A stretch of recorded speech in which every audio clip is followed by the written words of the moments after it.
that's how I started. That's why I started Pingo Media. Is I started seeing a big need for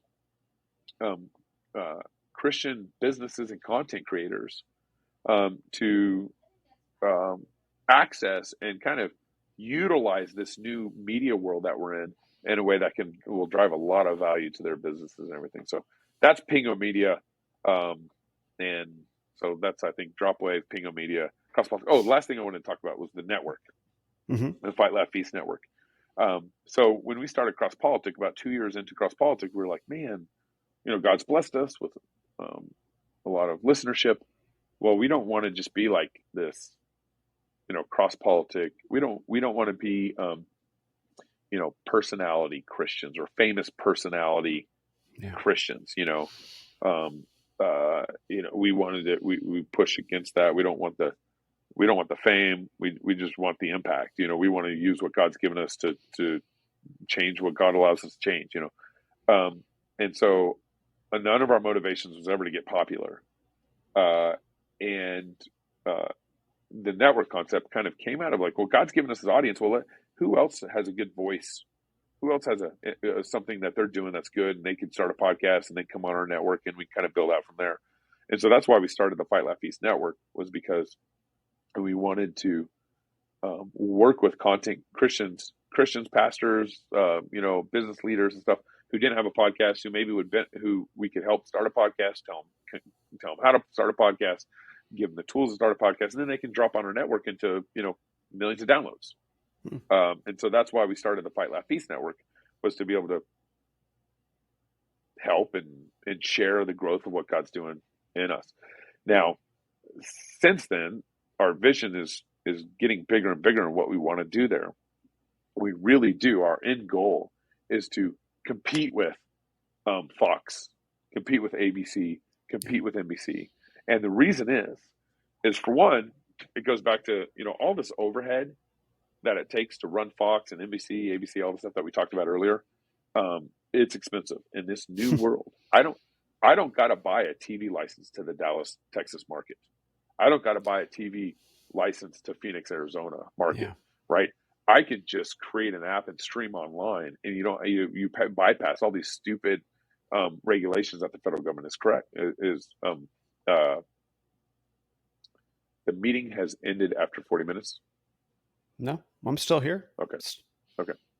It just popped up on my screen.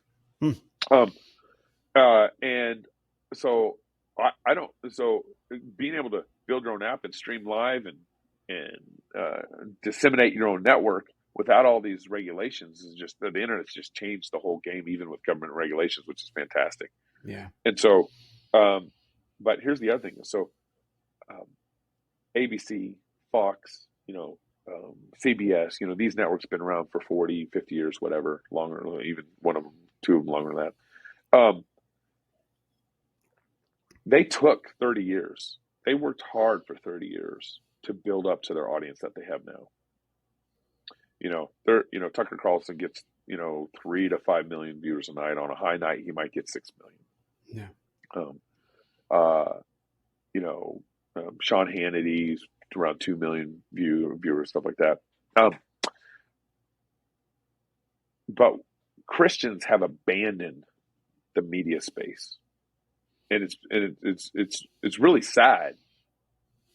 87% of journalists are Democrats, registered Democrats.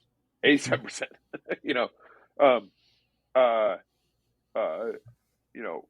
Fox is the only conservative major network out there, and Fox has Bruce Jenner, a man who thinks he's a woman, as a contributor. I mean, it's insanity. Yeah. Fox has no problem platforming the homosexual community. That's not conservative at all. Right. There's nothing conservative about a Christless conservatism, and so we have this space that's ripe for harvest for Christians to get involved in. So the whole network. So we want to, as the Lord blesses us and as investors come along, we want to create, cooking shows, hunting shows. We want to take over the sports world. The sports world just ESPN lost me. I think it was in 2017 when they gave Bruce Jenner the ESPY Awards. They just lost me. I'm like, I'm done Oh, with you. yeah, yeah. As a woman, um, uh, you know, so we want to create sitcoms. I mean, we want to create a whole network, Christ-centered content for the whole family. Yeah. Um, and that, and the beauty of a network, the power of the network is you're actually discipling families over generations, Yeah. the impact of actually what it means, not only the financial potential of what a network has in the economy, it's massive, but the discipleship impact is, a lot of Christians, you can maybe get Christians to fund a, Kirk Cameron movie for $3 million or something like that. Mhm. They'll put in $3 million and they'll fund a Kirk Cameron movie, and then Sony gets all the profits from it. We just don't think clearly about this kind of stuff. But we think funding a movie is discipleship, or we think funding a movie is hot and sexy and cool and all that stuff. And Kirk Cameron's in it, and a lot of people are going to watch it and all that stuff. And all that's true. Kirk Cameron attracts. He makes every movie he makes. Every movie he makes, money's made off it. Yeah. Um, uh, but what happens is you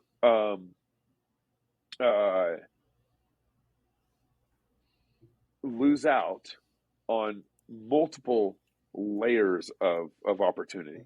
So, because Christians have banned the media, and the most they'll do is fund some sort of $3 million Kirk Cameron movie. Well, that movie's impact will only last for 6 months, a Mm-hmm. year and a half, 2 years. I mean, the impact is very short.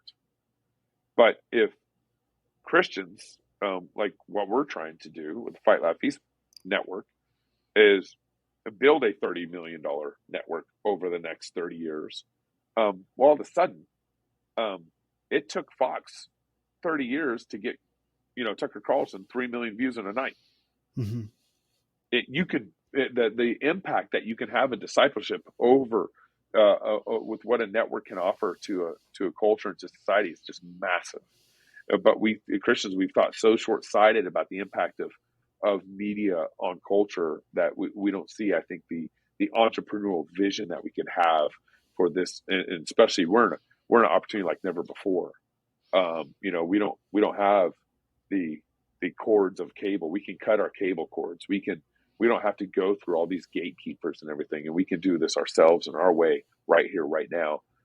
So that's kind of the bigger vision, the bigger entrepreneurial vision of the network, and where we're trying to go. That's all fantastic.